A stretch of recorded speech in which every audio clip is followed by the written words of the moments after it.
Johala e Boma ma Kisumu ok mor kendo kwedo mokalo okang' ma bende do ma Kisumu okao mar chungo pogo stalls e chirono e Roma Uhuru Market e Boma ma Kisumu. Johala ma kamago eko ma bende osebedo karito kuom thuolo malach mondo pogi stalls ma kamago eko owacho ni ok gimor kata matin kaluwore kod kaka sirkand kaunti ma Kisumu koro dwaro mondo chiwnegi thuolo e pogo stalls kata obedo ni chirono ero to noger kod piny owacho mamalo mopogore kod sirkand kaunti ma Kisumu. Doho e Boma ma Kisumu koro nochungo chenro mar pogo stalls ma kamago eko bang' sirkand kaunti ma Kisumu mako bura kuma bende gin gidwaro mondo rwakgi e chenro mar pogo stalls ka giwacho ni ka ok gidonjore e chenro ma kamano ero to johala mathoth ahinya mago eko ma bende nomuk utegi mag uso e kinde mokalo ok bi yudo stalls kata ute mag uso e chiro ma Uhuru Business.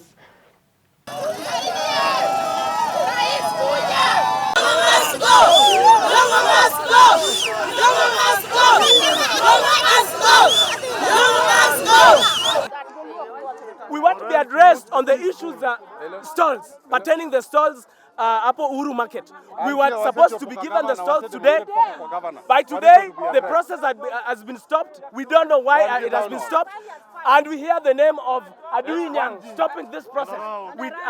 We don't know who has stopped this process. So whoever is addressing us, the main issue we want you to address, tell us who has stopped this thing. Yes. The leaders who have stopped this thing. That is the key thing. That is the key issue. 3 years, we've been in the cold for the last 3 years.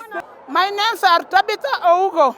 I'm the chairperson for the former Windmart, which was demolished because of the upcoming project of port.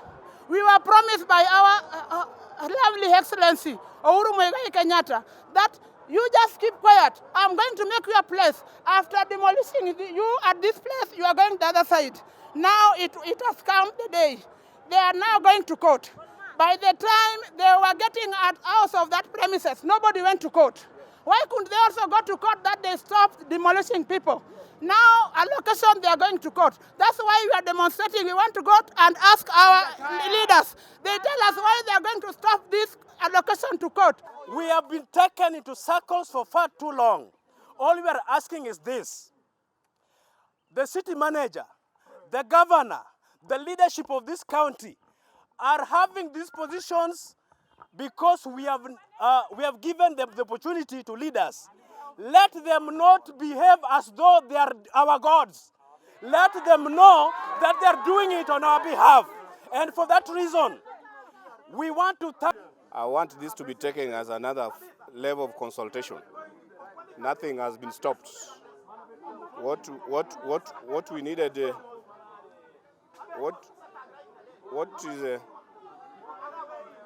is needed there is a guided and an orderly way of settling traders at the market, because the market as it is still open with the shades.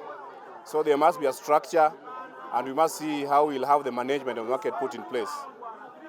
So we are still going to, the order doesn't mean everything stopped. The order means that we are going to deal with the guidance, a process which is guided. So after this, we need to include also the representative of the traders so that we agree on the structure. And the market is there, and under the 4th schedule of the Constitution, this is a function of county government. This is a function of the county government because the county governor knows his people, knows his traders, and he must settle his traders. And then from there, we'll agree on how the market will be managed. As I'm talking to you, the county government had signed a lease with the Kenya Railways. Kenya Railway 40%, county government 60%. So the market is under the principles of the county government and Kenya Railway. Now we need to invite in traders and have an orderly exercise so that when the president will come to commission the market, he'll find a very well-organized atmosphere, not a place like in a jungle or a place where people have just been thrown there to trade. That is what we are trying to do. So the court order doesn't mean that the process is stopped. The court order means that somebody else is trying to do something without consultation. So that is the position, and we are going to consult with traders, clarify to them, so that by end of November, this exercise is completed. Thank you.